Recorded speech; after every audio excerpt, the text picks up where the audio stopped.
All right, buckle up, everyone, because today we're taking a deep dive into something pretty complex. That line between cultural appreciation and appropriation, but specifically when we're talking about transracialism. Yeah, it really gets you thinking about those assumptions we all have about race and identity, right? It's personal experiences kind of bumping up against like societal norms, and then history adds, another whole layer of complexity on top of that. We've got a lot to get into today, a lot of different sources. We've got Reddit threads, we've got academic papers, we even have YouTube videos with some pretty strong opinions. But before we go too far, let's just make sure we're all starting from the same place. Could you maybe give us a quick rundown of what transracialism actually means? Basically, it boils down to the idea of identifying as a race different from the one that's usually associated with your ancestry. Okay. I think a lot of people immediately think of Rachel Dolezal, the white woman who presented herself as black for years. She even ended up becoming a chapter president of the Yeah. NAACP. And her case, it really sparked a huge debate about whether race is something you can just choose. Absolutely. And then there's Oli London, who's undergone multiple surgeries, specifically to look Korean, and is like deeply immersed in K-pop culture. So his case has obviously brought up a lot of criticism, people accusing him of fetishizing Korean culture rather than genuinely identifying as Korean. Yeah, I mean, those examples that you just gave, they really highlight the core tension that we're going to be looking at today, which is where do we draw the line? Where's that line between appreciating a culture and claiming a racial identity that, might not line up with what society expects? Definitely complicated, gets murky fast. So how does cultural appropriation even fit into all of this? Well, that's a big part of the debate. Critics of the idea of transracialism argue that, particularly those individuals who only kind of engage with like the most superficial aspects of a culture are participating in appropriation. Okay. They might like adopt certain styles or mannerisms, but without actually understanding the deeper historical and social context behind them. So somebody who is like obsessed with K-pop, but doesn't bother to really learn about Korean history or the experiences of Korean people. Yeah, exactly. And it kind of raises a really fundamental question. Can you really claim to belong to a certain racial group if you haven't experienced the history, the struggles, the realities that are tied to that race? It seems like a lot of people are asking themselves that very question. We've got Redditors, in these online communities like Black White Transracials and RCTA Safe, and they're sharing their very personal stories about why they feel drawn to change their race and the challenges they face. And then, on the other side of that, we have voices from people of color who are expressing discomfort with this whole idea of transracialism. Right. They feel like it's making light of like their lived experiences and their cultural heritage. It's definitely sensitive, it's emotional, but maybe if we like zoom out a little bit, we can take a look at how the whole concept of race is viewed from different perspectives.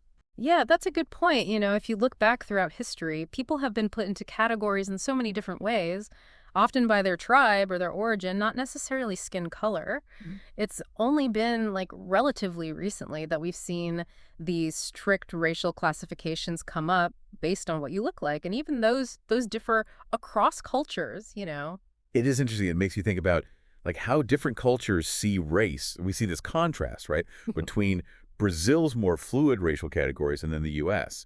with its historical one-drop rule, Yeah. where any trace of black ancestry Yeah. you were categorized as black. And if we, dig even deeper, we look at the science, race starts to look more like a social construct than a biological reality. The Human Genome Project showed us there's actually more genetic variation within racial groups than between them. Hold on. So two people from different continents who were categorized as the same race, they could actually be genetically more different than two people from completely different racial groups who live right next door to each other. That's exactly it. And it really challenges the whole notion that race is like solidly based in biology.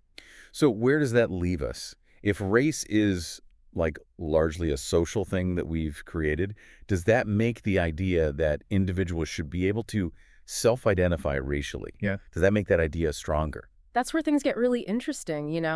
Just Yeah. because race might not have a rigid basis in our biology doesn't mean it doesn't have a very real impact on our lives. Right. People experience racism, they experience prejudice based on these perceived racial categories, regardless of, what their genes actually say. So even if the science is telling us that race is more fluid than we think, we can't deny that the reality of race in society is very real and it has real consequences.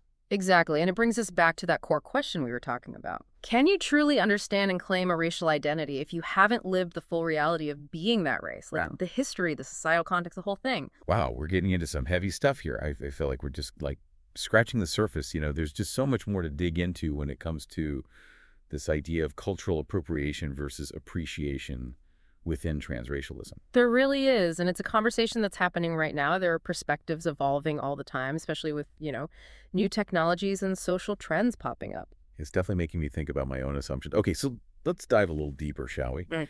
Let's look at the arguments for and against transracialism and how these future technologies could make this whole debate even more complicated.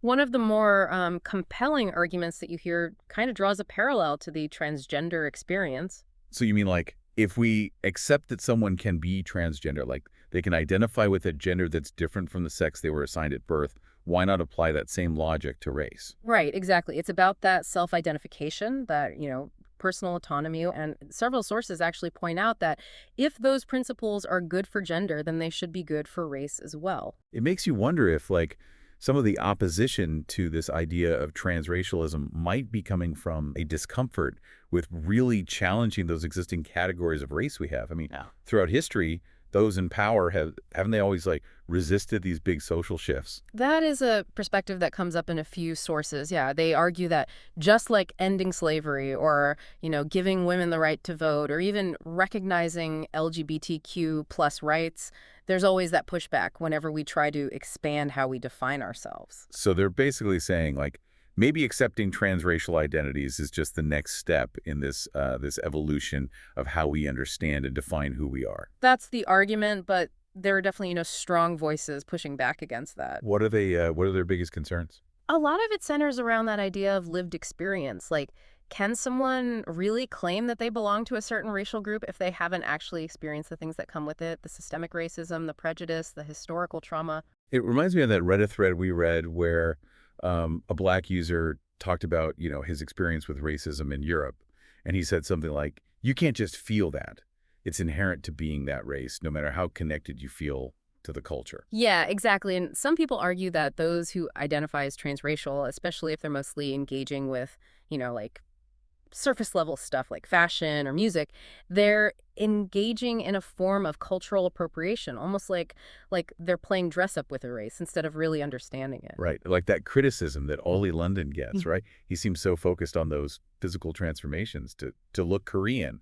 And people accuse him of just like reducing Korean culture down to aesthetics and pop music.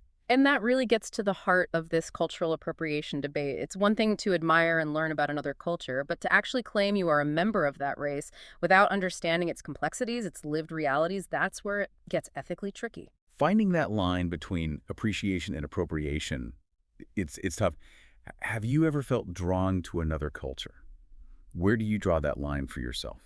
It's a question we should all probably be asking ourselves. And I think as we, dig deeper into this, we should also think about how technology might complicate things even more. What if gene editing or, nanotechnology lets us actually change those physical features we associate with race? Whoa, that takes us to a whole new level we're talking about, like literally changing the things we use to define race. Exactly. And it brings up some huge ethical questions, like, will this tech give people more freedom to express who they are, or will it just make existing inequalities worse? Will it make that line between cultural appreciation and appropriation even blurrier? It's hard to say for sure, but it's definitely something we need to consider. And it all circles back to that big question. What even is race? How are we going to define it in a future where we can change our physical appearance so dramatically? It's mind-blowing. This whole deep dive is really making me look at things in a new way. And I gotta say, I am a little nervous about like the implications of some of this technology. Yeah, I think it's understandable to feel that way. I mean, this is uncharted territory. There's no easy answers here. But having these conversations, even if they're uncomfortable, is how we start to grapple with all the complexity and navigate this changing landscape. It does feel like we're only beginning to understand just how big this topic really is. Hmm. Is there anything else in the source material we should, touch on before we start to wrap things up? There's one more thing, one more angle we haven't really talked about. Okay, I'm listening. What else is there? So there was this trans Japanese woman And she actually explored the potential of all this technology in her thesis. And she specifically talked about gene editing and nanotechnology and how they could be used to change things like skin tone, hair and eye color, facial structure, even body composition. It's kind of wild to think we might actually be able to change those things. I mean, she's talking about literally changing the things that society uses to define race, right? Exactly. And it leads to this whole other question about individual autonomy. Like, should people have the right to control their own physical appearance, even if it means changing features that are associated with race? So if we get to a point where technology gives us that kind of control, could it actually like challenge this whole concept of race as we know it? That's a really interesting question, and it goes even beyond just like the physical changes. One YouTuber, he identifies as transracial, and he argues for what he calls morphological freedom, basically the right to alter your body, including racial features, as long as you're not hurting anyone else. It's like that whole idea of you do you as long as you're not harming anyone, right? Yeah, that's a good way to put it. But of course, not everyone agrees with this idea. Some people say it's still ethically wrong to try and change your race, especially if it involves appropriating or misrepresenting another culture. And that's regardless of what technology might allow. And even within the transracial community, there seems to be like different approaches, different motivations. You have people like Oli London who are really focused on those physical transformations, but then you have others who are more about like cultural immersion, learning the language, really trying to understand the culture. It's a really wide spectrum, and as we move forward in this evolving landscape, I think empathy and understanding are really key. We need to approach each person's journey with respect, while also recognizing the bigger social and historical context. It's like finding that balance between respecting individual choices and also being mindful of like the impact those choices might have on others and on society as a whole. Exactly, and it's about being willing to have those conversations that maybe make us uncomfortable, and really engage with the complexities of this whole issue.